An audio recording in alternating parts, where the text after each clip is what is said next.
Magandang umaga sa inyong lahat. Bago tayo magsimula sa ating aralin ay tayo muna'y mananalangin. Sa ngalan ng Ama, ng Anak, ng Espiritu Santo. Amen. Almighty Father, we praise and thank you for this day. Watch over us as we go about our work and studies. Help us in every way so that we may become children you want us to be. Amen. Sunod naman, tayo ay mag-attendance. May liban ba sa araw na ito? Okay, kung wala, mahusay, walang liban ngayong araw. Bago natin simulan ng ating panibagong aralin ay ano munang pinag-aralan natin noong nakaraang araw? Okay, mahusay, ito ay tungkol sa watawat ng Pilipinas. Ano ang mga simbolong inyong nakikita sa watawat ng Pilipinas? Okay, star, araw, at iba pa. Bago tayo magsimula sa ating panibagong aralin ay mayroon muna akong ipapapanood sa inyong video at pagkatapos ninyong panoorin ng video ay mayroon akong ilang mga katanungan. Paano mo pa makikilala ang mga Pilipino maliban sa kanyang mga katangiang pisikal? Ito ang mapa ng Pilipinas. Pilipinas ang bansa ng mga Pilipino. Ito ang bansa mo. Kilalanin natin ang mga batang Pilipino. Pakinggan ang kanilang maikling pagpapakilala.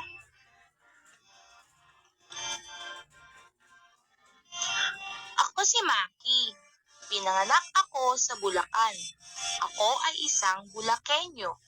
Ako ay Pilipino. Ako si Isabel. Ipinanganak ako sa Ilocos Sur. Ako ay Pilipino.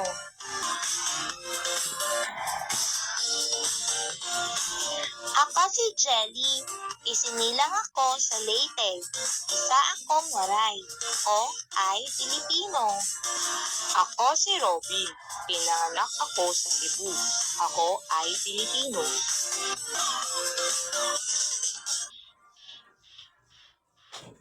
Ako si Teruray, Badyaw. Ako ay isinilang sa Sulu. Ako ay Pilipino. Ako naman si Kiram. Isinilang ako sa Hilagang Cotabato. Sa akong Tibuli. Ako ay Pilipino. Kung ang ama at ina ay kapwa mga Pilipino, ang anak ay Pilipino. Ang mga Pilipino ay nakatira sa Luzon, Visayas, at Mindanao.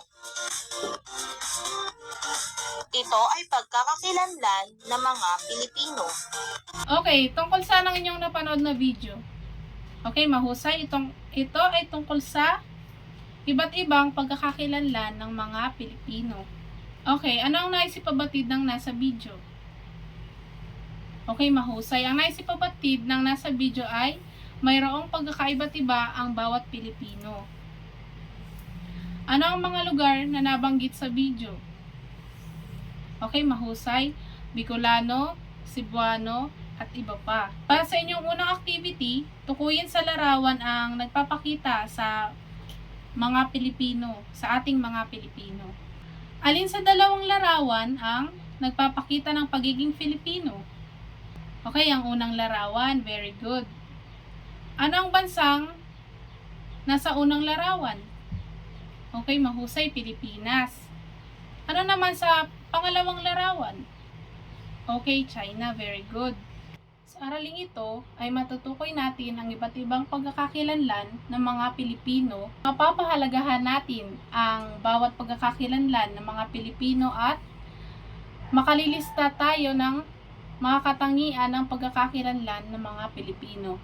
Ngayong araw, ang ating aralin ay tungkol sa iba't ibang pagkakakilanlan ng mga Pilipino. Ang mga Pilipino ay may iba't ibang paraan ng pagkakakilanlan base sa kanilang kultura, relihiyon, wika, etniko, at iba pa. May mga Pilipino na may mga nagmulang etniko mula sa Luzon, Visayas, at Mindanao. Kaya't ang kanilang mga tradisyon at kaugalian ay maaring mag-iba-iba depende sa relihiyon o rehiyon. May mga Pilipino rin na may iba't ibang pananampalataya tulad ng Kristiyano, Muslim at katutubo na nananatiling tapat sa kanilang mga sinaunang relihiyon. Bukod dito, may iba't ibang wika sa Pilipinas tulad ng Tagalog, Cebuano, Ilocano, at marami pang iba na nagpapakita ng kahalagahan ng wika sa kanilang pagkakakilanlan. Halimbawa, ang pangalan ko po ay Sam. Ako ay pinanganak sa Pangasinan. Ako po ay isang Pilipino. Sabi naman ng isang bata, ako naman po si Ali. Ako po ay nakatira sa Sulu. Ako ay isang Pilipino. Okay, taga saan ba si Sam? Okay, very good, taga Pangasinan. Si Ali naman. Okay, taga Sulu. Sila ba ay may tuturing na mga Pilipino? Opo. Very good, opo. Okay, para sa inyong activity, isulat ang oo kung ang tinutukoy ay Pilipino at isulat naman ang hindi kung ang tinutukoy ay hindi Pilipino. Number 1.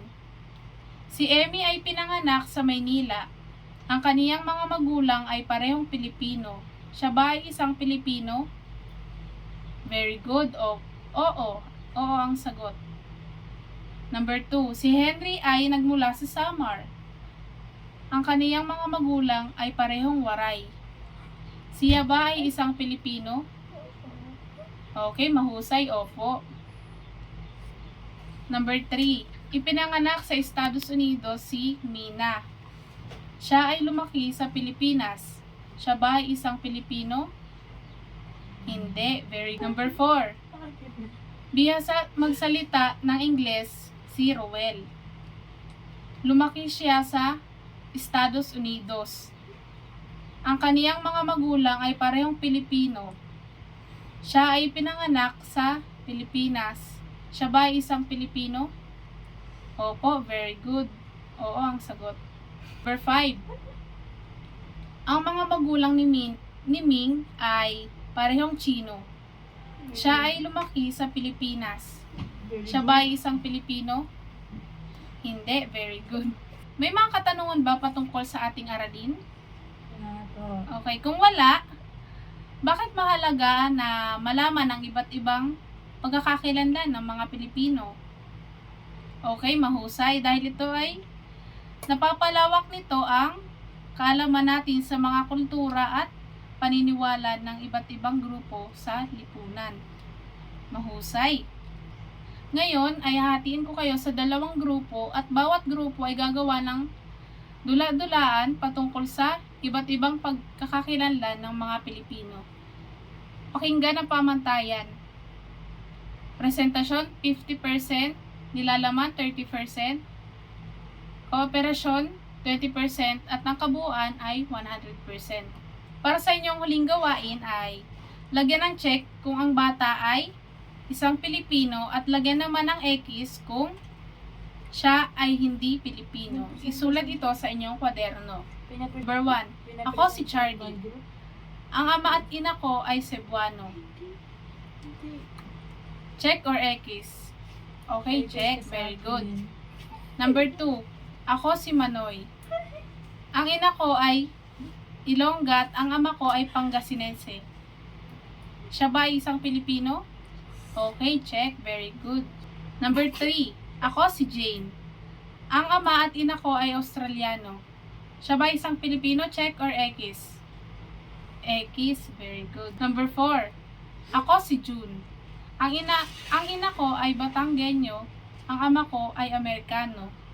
Siya ba isang Pilipino? Check or X? Okay, check. Very good. Number 5. Ako si Rosa. Ang ama at ina ko ay Igorot. Siya ba isang Pilipino? Check or X? Okay, check. Very good. Siya ay isang Pilipino. Okay, para sa inyong takdang aralin, maglista ng 5 hanggang 10 katangian ng pagkakakilanlan ng mga Pilipino. Yun lamang. Okay, class dismiss.